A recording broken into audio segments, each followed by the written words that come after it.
Café Critique. Café Critique est un podcast de Film Explorer dans lequel nous invitons des explorateurs et des exploratrices de films pour échanger autour du paysage cinématographique actuel.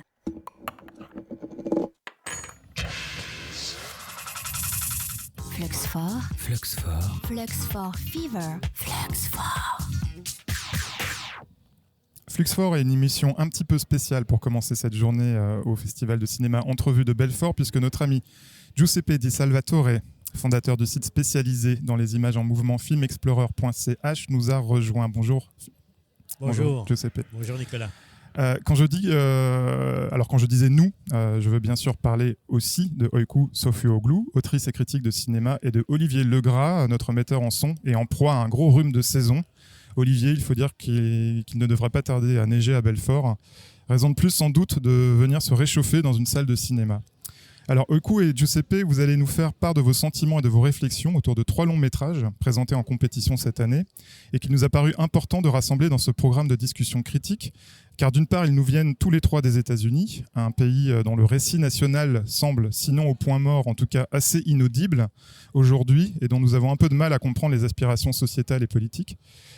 Et d'autre part parce que ces films nous proposent en quelque sorte de nous donner des nouvelles de cette Amérique troublée à travers le regard d'une jeune génération de cinéastes avides d'explorer des territoires narratifs nouveaux et de proposer des écritures filmiques singulières tout en s'inscrivant dans la continuité d'une tradition qui est celle d'un cinéma indépendant américain bien identifié. Alors ces 3 longs métrages qui pourraient aussi se concevoir comme 3 états des lieux ou 3 portraits ultra contemporains de la jeunesse américaine sont toutefois bien différents dans leur facture et dans les effets qu'ils produisent. Nous parlons donc de Invention de Courtney Stephens, de Soft Shell de Gino Mi-young et de No Sleep Till d'Alexandra Simpson. Commençons peut-être par le film de Courtney Stephens, Invention. Après la mort inattendue de son père conspirationniste, sa fille reçoit comme héritage le brevet d'une machine médicale expérimentale. C'est à travers la découverte de cette invention et de la rencontre avec celles et ceux qui connaissaient son père qu'elle va peu à peu faire son deuil. Giuseppe et Öykü, vous avez vu ce film déjà à Locarno. Que peut-on en dire ? Quel est votre regard sur ce long métrage ? D'ailleurs, merci Nicolas de nous accueillir, de nous accueillir ici sur les points radio. Le film Invention, c'est un des films qui m'a plus frappé à Locarno.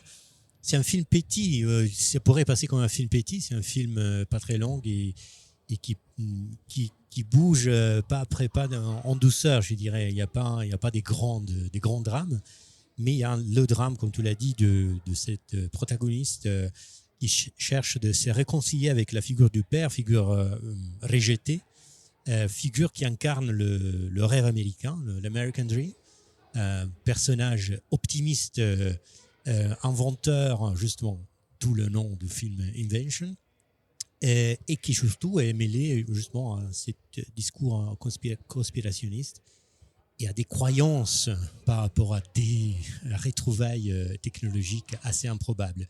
Donc, ce qui m'a frappé en particulier de ce film, c'est le fait que cet rapport critique que la figure de la fille, de la protagoniste, qui est d'ailleurs Cali Hernandez, qui a coécrit le film et qui elle-même parle un peu de façon autobiographique dans ce film, justement, c'est un point de vue critique par rapport à cet American Dream, par rapport à une certaine Amérique qu'on voit aussi dans des images télévisées, dans des images surtout des années 80-90. Mais ces points critiques, c'est seulement le point de départ du film. Et je trouve que tout l'intérêt du film, c'est de faire de ces critiques, de déconstruire un peu ces critiques. Ce point de départ, c'est le point de départ d'une réconciliation vers la figure du père, et donc c'est aussi le point de départ pour regarder avec beaucoup plus de nuances ce qu'on a tendance à critiquer dans l'Amérique, facilement croyante, un peu fanatique, optimiste à tout prix. Donc c'est ce parcours dramaturgique d'abord que je trouve assez intéressant, parce que c'est un parcours qui va vers le complexe, du simple au complexe, et qui nous interroge par rapport à justement à une Amérique peut-être un peu cliché et que finalement on découvre plus complexe que ça. Je suis vraiment d'accord avec toi parce que c'est une tendance très présente dans le cinéma indépendant américain, surtout avec des comédies, des films indie, dits comme par exemple The Sweet East, de ridiculiser un peu ce genre des gens un peu qui vivent dans la marge de société, qui sont un peu loin de personnes rationnelles, des personnes, comment dire, très croyantes, extrémistes dans le sens, au sens général du terme. C'est une tendance très présente de nous éloigner encore de plus en plus de ces personnes-là, alors qu'Invention le fait le contraire, de donner une ampleur, de profondeur à l'idée de croyance, de dire que ce n'est pas juste une sorte de une dimension dérisoire des gens, mais vraiment une réalité, et comprendre pourquoi, d'où ça vient et comment c'est ancré dans la société américaine, que c'est pas quelque chose de nouveau qui date d'aujourd'hui, mais qui fait partie du tissu même de la société américaine. Et j'ai l'impression que c'est important. C'est le côté critique, bien sûr, il est là, on le voit, mais c'est pas uniquement une critique unidimensionnelle. C'est plus compliqué que ça.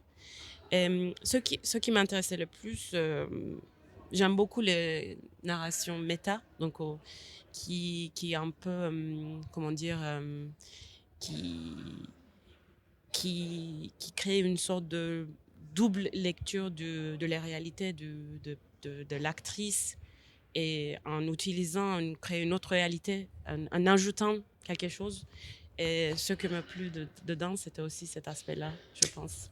Et cette double narration, si l'on veut, c'est aussi un jeu entre fiction et documentaire, parce que documentaire, peut-être c'est pas le bon mot, mais en façon assez réaliste et premier degré. J'ai déjà nommé Cali Hernandez comme protagoniste, co-écrivaine et ses dimensions autobiographiques. Et il y a une autre figure qui est une des deux figures que pour moi représente vraiment cette critique rationaliste contre l'Amérique un peu trop croyante, disons comme cela. C'est James N. Kenneth Wilkins qui joue le rôle du notaire, et d'une façon assez improbable aussi, et donc d'une façon un petit peu peut-être forcée, mais consciemment forcée, donc avec une touche de autoridicolisation, je dirais. James Kenneth Wilkins est un grand artiste, c'est un ami évidemment de Courtney Stevens et Cali Hernandez, mais c'est aussi un grand artiste, et c'est aussi peut-être un des grands champions aux États-Unis aujourd'hui par les jeunes artistes de la critique à une certaine Amérique, capitaliste, consumériste, etc. Donc, allez voir d'ailleurs les œuvres de James Kenneth Wilkins, c'est fantastique. Donc, il y a ces doubles niveaux, hein. Il y a ces niveaux de narration filmique classique, et en même temps, c'est pas juste parce que c'est un ami, je pense qu'il a choisi cela pour cette raison. Et l'autre figure qui est aussi l'autre figure, je dirais, de cet scepticisme un peu rationaliste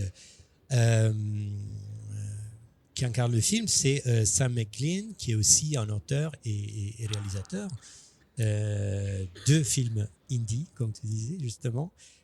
Donc voilà, justement, ce va-et-vient, c'est constant, ces va-et-vient entre différents niveaux, tout en étant un film, disons-le, assez facile à voir, assez agréable. Drôle aussi. Il y a une certaine forme d'humour à combustion lente, un peu burlesque, un peu insolite dedans, me semble-t-il. Oui, absolument, absolument. Et donc c'est un film aussi qui sait plaire. C'est pas un film nécessairement difficile ou dur, aux complications. Et comme tu as cité quelques noms, ce que je trouve intéressant, c'est aussi le fait que le personnage principal, quand on dit la fille, je veux dire, elle est comme un vaisseau dans le film. Elle est jamais au centre de la narration, mais elle donne l'occasion aux autres de s'exprimer. Donc, j'aime beaucoup cette idée d'utiliser un personnage qui devait être au centre, mais qui se met à côté pour donner la parole aux autres. Donc, c'est ces jeux entre le centre et le marge devient plus présent dans la narration même du film, je pense. Et c'est la raison pour laquelle je pense que chaque Américain, je pense, surtout, peut se reconnaître dans cette figure. Dans ce film, il en va vraiment de l'héritage américain. Qu'est-ce qu'on fait de cette Amérique dont on a toujours parlé, dont on a créé un véritable cliché, Et je pense que dans ce film, Courtney Stephens, vraiment de façon très nuancée, parce qu'attention, il ne s'agit pas de réhabiliter la figure de père, et donc il ne s'agit pas de revenir au dream américain de façon naïve, tout au contraire. La critique reste, mais en même temps, on fait un pas de compréhension qui est fondamental et essentiel pour comprendre justement l'Amérique, et on a certainement besoin en ce moment. Donc, oui, moi, ça me vient aussi directement maintenant en connexion à un autre film, parce que nous allons discuter. Alors cet autre film, c'est Soft Shell de Jio Mi-young, un film qui suit l'itinéraire d'un frère et d'une sœur d'une vingtaine d'années. Tous deux américains d'origine thaïlandaise, ils viennent de perdre leur mère, vivent sous le même toit et doivent faire leur premier pas dans cette nouvelle existence d'orphelins. D'ailleurs, voilà une thématique qui est un peu liée aussi avec celle de Invention. Voilà, c'est justement cela qui me faisait faire la connexion, cette dimension d'être orphelin, qui évidemment, c'est des histoires. Disons-le, tous les trois films mettent le centre sur l'intériorité, mettent le centre sur la dimension intime des personnages, mais en même temps, et c'est ça la force des trois films ensemble, je dirais, nous parle de l'Amérique, nous parle de la dimension et rurale et surtout urbaine de l'Amérique. Donc le fait d'être orphelin, c'est un fait de l'histoire, mais c'est en même temps clairement aussi une métaphore, disons, d'une nation, d'un pays par rapport auquel peut-être on ne se reconnaît plus. Alors le parcours que Soft Shell va faire, c'est très différent, donc c'est le point d'ancrage avec Invention, c'est le fait d'être orphelin, les protagonistes, dans les deux cas, c'est des orphelins. C'est aussi de retrouver le père qui était perdu, alors qu'ici, c'est quelqu'un qu'on connaît bien qui était perdu, alors qu'ici, c'est une sorte de geste différent, un peu opposé quand même. Non? Oui, pour moi, l'opposition, d'abord, c'est la mère, c'est pas le père. Oui. Mais l'opposition, c'est plutôt le fait. Alors, ces deux protagonistes, frères et sœurs, très jeunes, ils savent pas quoi faire. Donc, là où il y a une grande conscience de la part de la protagoniste d'Invention, là, il y a vraiment cette sensation d'être perdu, de ne savoir aussi pas d'où commencer, même peut-être ne pas savoir souffrir par rapport à cette manque. Et donc, c'est un film qui se cherche, qui nous accompagne, enfin, nous accompagnons les protagonistes dans une quête qui n'a pas nécessairement une orientation. Donc on est un peu perdu, le film se construit aussi dans sa narration de façon totalement non linéaire, mais ce qui est très fort justement, que là où Invention interroge une identité très claire, le dream américain comme on l'appelle, etc., dans ce cas-là, on parle d'une identité qui est aussi très américaine, mais qui est totalement au-delà des clichés, parce que on parle d'une identité certainement hybride avec une culture de l'Asie asiatique et américaine en même temps, dans le sens qu'il y a un mélange de cultures, même en termes de visage, on a un mélange. On ne sait pas trop, finalement, il semble comprendre que les deux frères et sœurs n'ont pas le même père. Après, il y a des rencontres aussi avec des personnages qui viennent d'un passé d'immigration. Donc, c'est un film qui joue aussi par rapport au langage, parce que les deux protagonistes s'approprient du langage de leur mère, sans vraiment être capables de parler très bien. Donc, l'américain devient un langage pont qui permet justement de tenir ensemble une multiplicité d'identités. Donc, on est dans un territoire d'orphelinat, disons comme cela, assez différente, tout en posant la même interrogation, qu'est-ce qu'on fait d'un héritage comme ce peut être l'héritage américain. Tu parlais d'hybridation ou d'hybridité. On retrouve ça d'ailleurs dans la forme même du film, qui mêle des régimes d'images très différents. Le film est tourné en pellicule, mais il y a aussi des jeux vidéo. Et voilà, il y a des insertions de jeux vidéo à certains moments. Donc il y a quelque chose qu'on retrouve vraiment dans cette forme d'un film très très généreux. On sent une volonté de la part de ce très jeune cinéaste, il a 22 ans, de faire rentrer plein de choses dans ce premier long métrage et pas de se fixer vers une direction précise. Et ça, je trouve que c'est une aération bienvenue, en tout cas, dans ce qu'il nous propose. Oui, il y a beaucoup d'air, comme tu dis. Il y a beaucoup de... ça fait partie de cette histoire de deux personnes un peu perdues, mais qui en même temps nous donnent, comme à chaque fois que le cinéma est capable de créer de l'air, ce qui arrive, c'est des émergences très fortes. Alors, je prends juste une scène qui m'a vraiment frappé, que je trouvais très très forte. les deux frères et sœurs se retrouvent dans un hôtel et il y a l'intervention d'un portier de nuit, un peu. portier de nuit Ouais. de l'hôtel qui intervient de façon assez violente, mais c'est ces typiques violences américaines Très intrusive. oui, intrusive, mais que je réformerais Très troublant. oui, mais que je réformulerais comme en façon assez directe. Donc, c'est une scène magnifique parce qu'on sent la violence, on sent le danger, et en même temps, qu'est-ce qu'il fait cette personne ? Lui fait connaître leur père avec une intuition incroyable, c'est-à-dire qu'en très peu de temps, il a compris que c'est des orphelins et il le met en contact avec son père, qui est évidemment un père adoptif, disons comme ça, lui, il est le fils adoptif.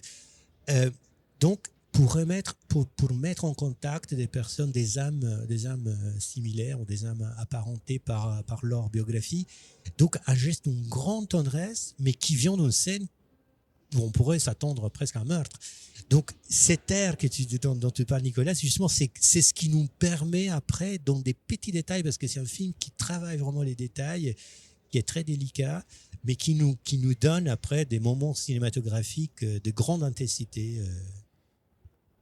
Oui, moi, ce qui me frappait dans le film, c'est aussi l'âge adulte, la présence de responsabilité qu'il croit que ces deux frères et sœurs doivent assumer, qui sont reflétés par les autres. Donc, il y a une sorte de des gens qui viennent, si tu as besoin d'aide, n'hésitez pas à nous appeler. Donc, comme si leur état d'orphelinat sont sans cesse reflétés sur eux-mêmes.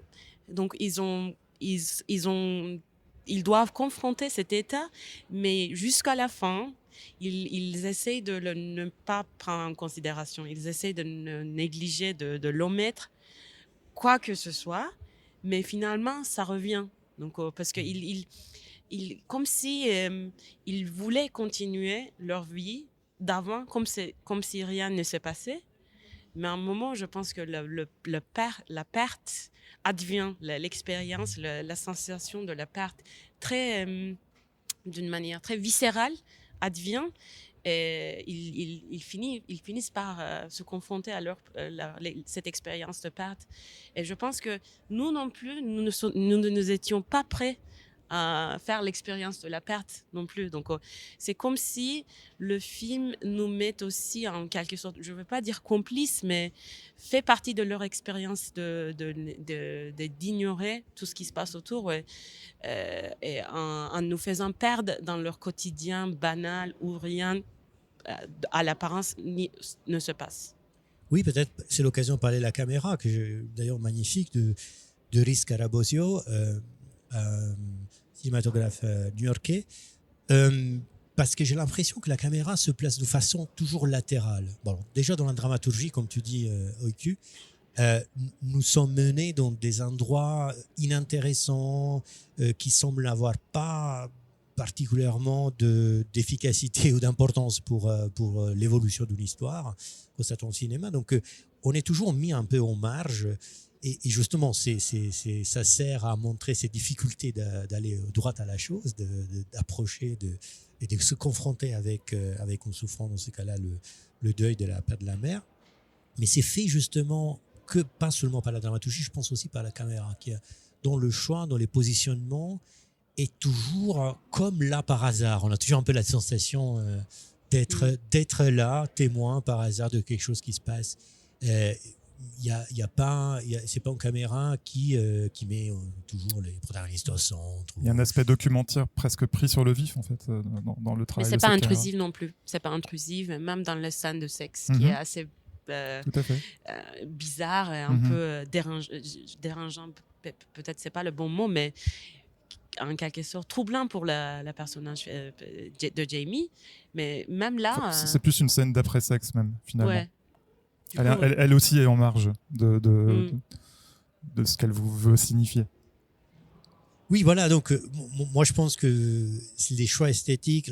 C'est vraiment intéressant qu'il s'agisse d'un réalisateur si jeune, parce que les choix esthétiques me semblent vraiment très, très, très bien pensés.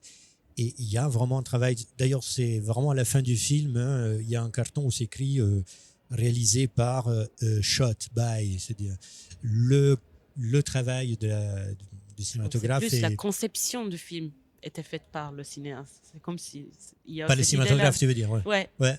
Ouais, il y a un véritable, je pense, travail à quatre mains là-dessus sur son esthétique. Une esthétique qui porte justement sur cette dimension décentrée, mais qui nous accompagne finalement en scène finale où tout se recentre de façon assez violente. On ne va pas, je pense, spoiler, on ne va pas trop parler de cette scène. Voilà.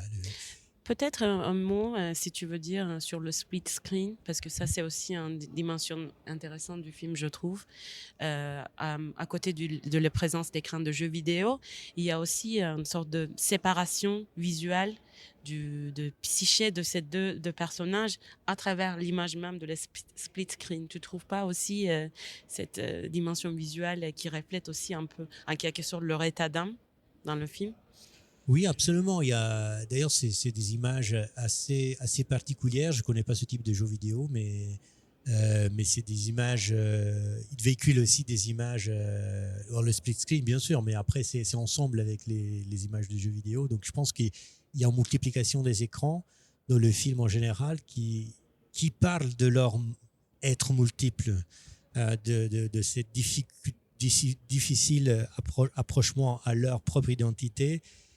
Qui finalement ne doit pas amener en réponse univoque, tout simplement doit être un processus d'acceptation de cette multiplicité. Donc je pense que aussi le fait que les écrans se multiplient, eux dans l'écran et par le split screen, ça fait partie justement d'une esthétique qui parle d'un état d'âme, qui parle d'une... C'est aussi nous fait penser à un hors-champ identitaire qui est reflété aussi dans le hors-champ visuel, parce que eux-mêmes n'ont pas accès à cet hors-champ identitaire qu'ils ne connaissent pas, mais nous non plus, on ne sait pas comment leur mère est décédée, d'où leur père venait, mais eux-mêmes, je pense que par rapport à leur histoire familiale, histoire traditionnelle, identitaire, sont à l'écart de leur passé, de leur famille. Et je pense que ça fait aussi une sorte un intéressant écho à notre propre expérience avec leur être hors champ. Et hors champ, en particulier, autre dimension de décentrement très importante du film, c'est les animaux, qui sont peut-être les grands protagonistes ensemble avec les deux, le frère et la sœur.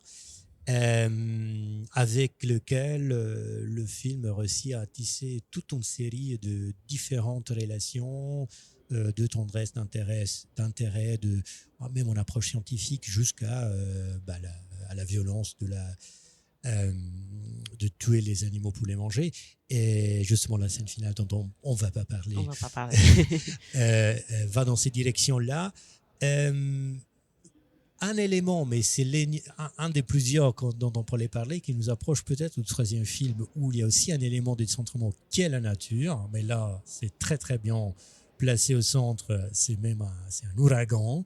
Mais l'autre élément qui certainement l'approche, c'est peut-être ces montages non linéaires, ces montages par pistes parallèles, par un mosaïque de scènes et de personnages, qui encore plus que peut-être dans Soft Shell sont parcourus de façon parallèle pour longtemps. Peut-être. Tout à fait, oui. C'est vrai que cette forme impressionniste de monter, de construire le film, on la retrouve tout à fait dans No Sleep Till d'Alexandra Simpson. Alors, quelque part dans une ville côtière de Floride, un ouragan est annoncé. Les habitants se préparent à une évacuation d'urgence. La cinéaste met en scène une ronde de personnages qui décident de rester sur place et de profiter de ce moment de suspension des activités humaines pour vivre des expériences sensorielles assez troublantes et inédites. Que peut-on en dire de ce film connecté, on l'a vu sur certains aspects avec le précédent? Oui, alors justement, ce que je disais, un peu le montage non linéaire, certainement c'est un élément formel très, très important, mais soulignons peut-être d'abord une grande différence, c'est que l'ouragan dans ce cas-là, c'est, contrairement aux animaux par exemple dans Soft Shell, c'est complètement central, c'est posé depuis le début, ça crée comme un cadre très clair du film, par rapport auquel tous ces personnages sont mis un petit peu sur le même niveau. Finalement, on a des différentes réactions selon aussi l'origine sociale, la mentalité, la vision de la vie, etc. Donc c'est aussi une façon indirecte de créer une sorte de paysage social où on a différents types et typologies d'Américains. On est en Floride Et on a quand même plusieurs personnages typiquement américains, je dirais. Mais donc, l'ouragan constitue le centre par rapport auquel, après, tous les différentes scènes et les différents personnages se disposent et se comparent. En fait, nous, on peut les comparer. Mais j'ai l'impression qu'il n'y a pas vraiment une partie pris très explicite de faire un paysage généralisant ou englobant des États-Unis, parce que c'est pas possible. Donc, on peut pas dire que Alexandra Simpson est allée choisir des personnes qui seront un peu emblématiques de toutes les sociétés américaines, parce que c'est pas possible. Donc, je préfère cette sorte de côté arbitraire, un peu hasardeux des personnages qu'elle a décidé de mettre en scène en quelque sorte. Ou peut-être au contraire, peut-être on pourrait presque dire que finalement ce qui est le lien commun de tous ces personnages, c'est aussi un peu comme dans le cas de Social de Frères et Sœurs, c'est un peu une attitude en fait des personnes qui sont un petit peu à la recherche, un petit peu perdues aussi, un peu à la recherche de quelque chose qui doit changer dans leur vie ou de quelque chose qui n'est pas ronde. J'ai l'impression que l'ouragan constitue aussi une occasion de libération. Peut-être le couple de protagonistes qui est parmi les plus présents dans le film. Les deux comédiens, tu veux dire? Oui, les comédiens cabarettistes, je ne sais pas comment on dit, qui font de la stand-up comedy, qui prend l'occasion, ou un des deux surtout prend cette occasion de l'ouragan pour un peu changer de vie, de se transférer dans une autre à Philadelphie, dans une autre ville. Donc c'est aussi des personnages qui sont un peu justement au marge ou dans tous les cas dans une situation de vie pas définie. Précaire aussi, parce qu'ils font de livraison. Normalement, ils travaillent comme livreurs. Dans leur travail quotidien, c'est de livraison. Absolument. Donc oui, c'est précaire, voilà, précaire, marginal. Donc finalement, l'ouragan permet oui, peut-être rassembler aussi beaucoup de personnes et aussi d'autres qui ont l'air assez solitaires. Donc, je pense que la solitude est aussi un des éléments qui se retrouvent mis en valeur dans ces situations un peu exceptionnelles. L'ouragan, non seulement crée toutes ces situations, mais crée aussi une sorte de bulle d'exceptionnalité. Ça pourrait être considéré comme un film de dimanche. C'est-à-dire un film de vacances, un typique film de vacances où finalement on a l'espace, quand on fait l'air, on a l'espace pour se confronter, se poser des questions, etc. Mais ce qui est intéressant, c'est le fait que le spectacle de la nature, c'est très ancien en fait. Même si c'est un film qui se passe dans l'époque contemporaine, ça dit quelque chose de très particulier sur la nature humaine aussi, de regarder, d'être impressionné par tout ce qui se passe dans la nature, les pyrotechniques, ou bien le feu, regarder un incendie du feu ou d'ouragan. Donc, ce sont vraiment des traits, des prédilections humaines qui est très partagée, universelle en quelque sorte. Cette dimension-là m'intrigue beaucoup aussi. Même si ça se passe aux États-Unis, il y a quelque chose qui nous parle aussi, qui parle à la nature humaine, très, même, je veux dire, un peu, comment dire, instinctif, peut-être. Absolument. Et là, primitif. Oui, et tout en échappant tout le temps, dans le sens qu'il y a autre chose qu'on remarque à la fin du film, que finalement, aucun personnage est confronté véritablement à l'ouragan. Les seules images de l'ouragan que nous voyons, c'est des images peut-être postées par quelqu'un sur des socials. Ça veut dire aucun personnage est finalement vraiment confronté à l'ouragan, le voit vraiment, nous le voyons dans le film. Ce qu'eux, ils voient, c'est plutôt d'autres types d'éclairs.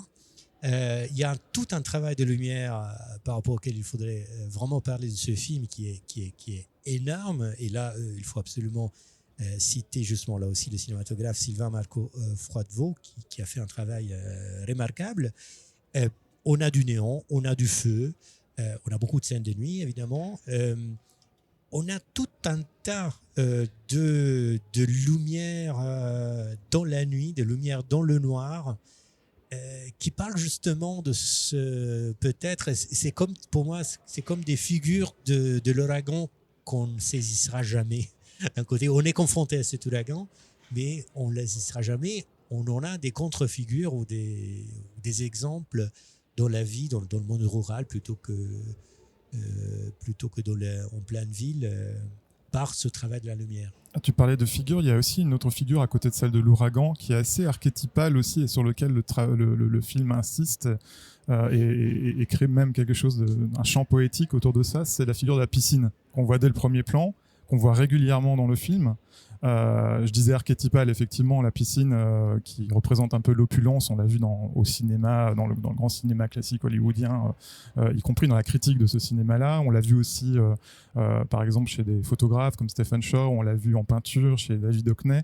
Et là, on voit des piscines dont l'eau est un petit peu trouble, un petit peu sale. On voit aussi des piscines vides. Je me suis demandé si c'était pas finalement aussi une métaphore de là où on était arrivé l'Amérique en 2024, c'est-à-dire une piscine qui serait vidée peut-être de sa substance. Qu'est-ce que vous en pensez de cette récurrence de la piscine? Et qui crée peut-être une continuité aquatique avec l'ouragan lui-même, parce que finalement, l'ouragan, c'est de l'eau, c'est de la vapeur. C'est peut-être l'eau aussi qui va apporter de l'eau, enfin le phénomène qui va apporter de l'eau à la piscine et qui va le remplir de sens. Moi, ce dont je me souviens, c'était la figure de la jeune fille qu'on voit au début du film, dans une eau plutôt claire, alors que vers la fin, c'est une sorte d'insistance sur de rester fidèle au quotidien, malgré tout ce qui se passe, parce que même vers la fin, elle se plonge dans une piscine plein de feuilles, on me dit pas débris, mais donc plein de choses, des détritus. Donc elle continue malgré tout de rester ancrée dans sa propre quotidien. Et moi, j'ai regardé plutôt de cet angle-là, je peux dire. Et en effet, la scène finale, c'est aussi ce fait de rester, comme tu dis, comme pour elle aussi, les deux comédiens font demi-tour, rêviant. Alors ça peut être interprété comme une forme de déception par rapport à cette une occasion perdue, parce que l'ouragan, en plus, techniquement, a pris une autre ligne. Mais peut-être c'est aussi cette résistance de la provenance, d'où on est grandi, ce fait de rester comme élément. Oui, parce que toutes ces histoires se passent dans le banlieue. Donc, banlieue, même si c'est une ville plus proche de Floride, c'est quand même une image très typique de banlieue américain où rien d'extraordinaire se passe. Donc, la présence de cet ouragan représente une sorte d'escapade, une occasion pour faire quelque chose de différent dans sa vie, dans sa réalité, dans son existence. Mais à la fin, comme tu as dit, ça termine par une sorte de déception, je pense. D'ailleurs, oui, tout à fait. Enfin, je me demande juste si l'ouragan frappe réellement cette ville au final. Non, je pense pas, parce qu'il dit non, ça c'est passé à côté. C'est ça. Je pense que les deux comédiens ont une courte discussion sur l'ouragan, donc ça frappe pas finalement. Et donc, on sent cette déception peut-être. L'ouragan est peut-être davantage passé dans les esprits, dans les têtes et dans les imaginaires que dans la réalité du territoire, au final. Oui, peut-être une chose qui vient à l'esprit maintenant qu'on a parlé de ces trois films et qui nous permet presque de faire un peu une sorte d'état des lieux. On a déjà parlé beaucoup d'Amérique, beaucoup de... les trois films, ils partagent aussi une esthétique, je dirais, qui est très forte évidemment pour les premiers deux dont on a parlé, Invention et Soft Shell, c'est-à-dire l'esthétique de l'argentique, l'esthétique de la pellicule.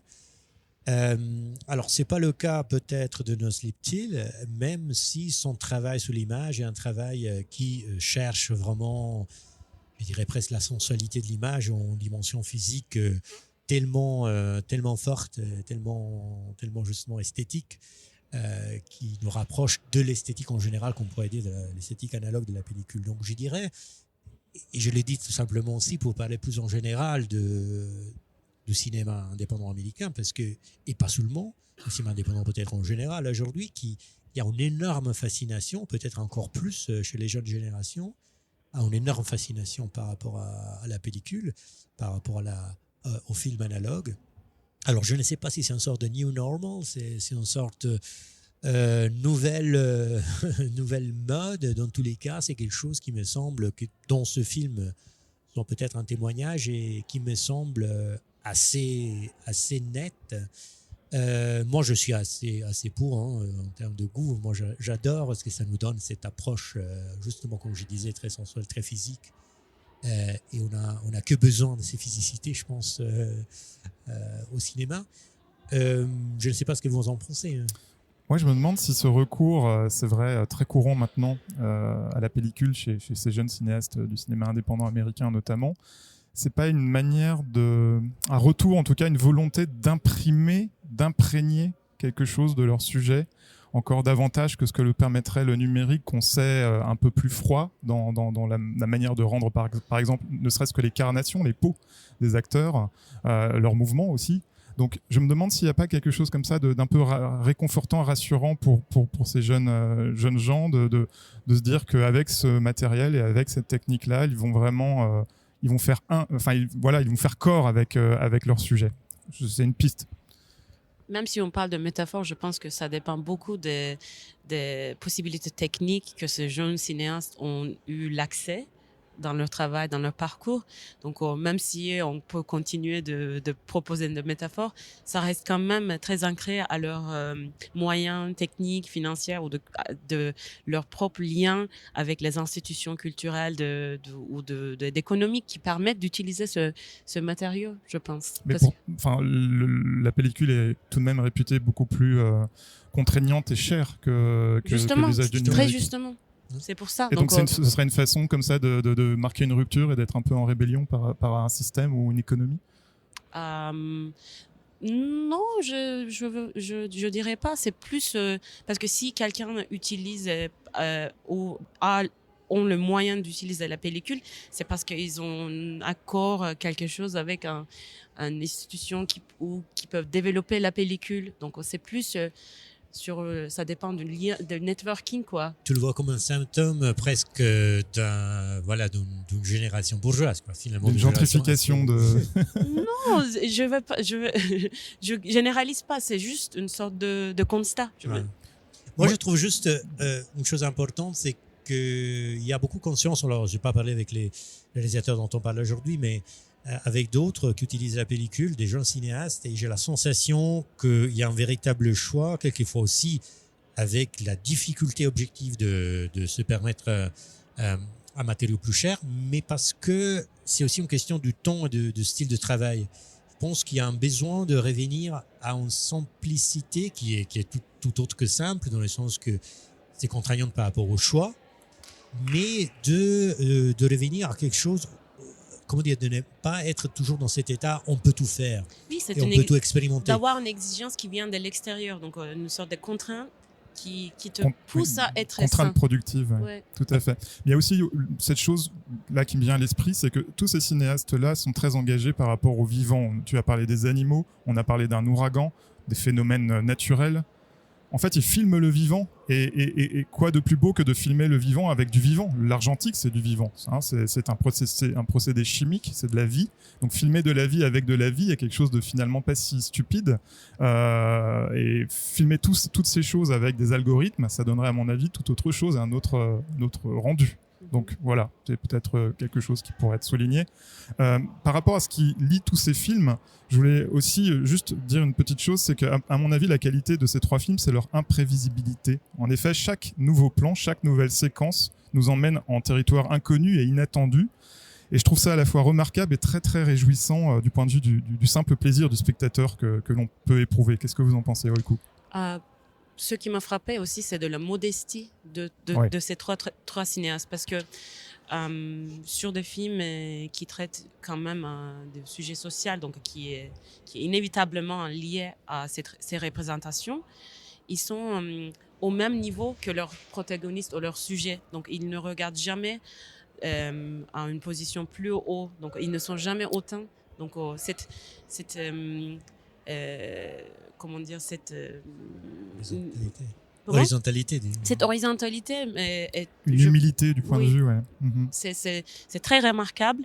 Et aussi, il ne porte jamais, même s'il présente quelques discours, des arguments, il prétend jamais à comprendre la société américaine. C'est le fait d'avoir des vides, des lacunes qu'il qui leur font leur vrai mérite, je pense. Donc c'est l'insaisissable, le côté insaisissable de société américaine est vraiment une partie commune dans ces 3 films, je trouve. C'est vrai qu'ils cherchent pas à comprendre, tu as raison, mais j'ai l'impression qu'ils cherchent tout de même à jouer, à s'amuser avec une certaine nostalgie paradoxale qui a été créée par l'Amérique d'images qui, dès qu'elles sont nées, en fait, sont devenues des stéréotypes.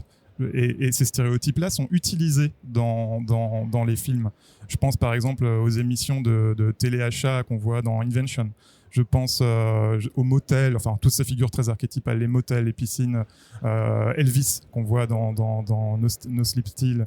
Voilà, des choses comme ça qui font que j'ai l'impression que les imaginaires de ces 3 cinéastes s'épanouissent dans les ruines finalement d'une imagerie, dans les ruines d'une mythologie qui est celle un petit peu de l'entertainment américain. Oui, parce que les images sont tellement aplaties du passé jusqu'au présent.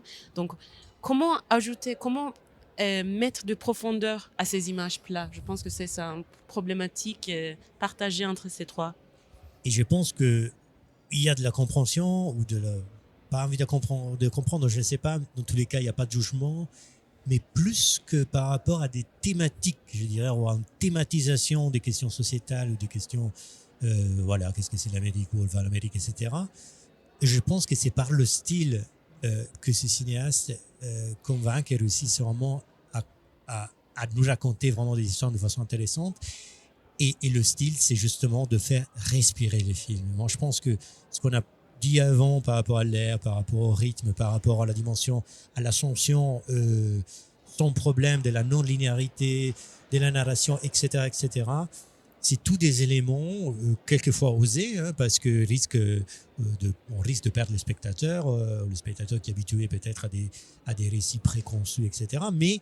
Mais c'est des risques qui vaut vraiment la peine de prendre, parce qu'il nous donne la possibilité après d'avoir des véritables expériences cinématographiques, des véritables rencontres, soit avec des animaux, soit avec des personnages inattendus dans le film. Et donc, je dirais vraiment pour moi, ce qui rassemble les 3, c'est un style, et c'est un style qui part de cinéma qui respire.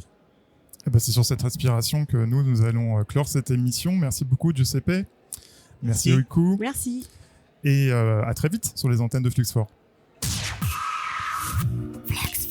Fluxfort. Mécanisme velouté. Mixage fusionnel.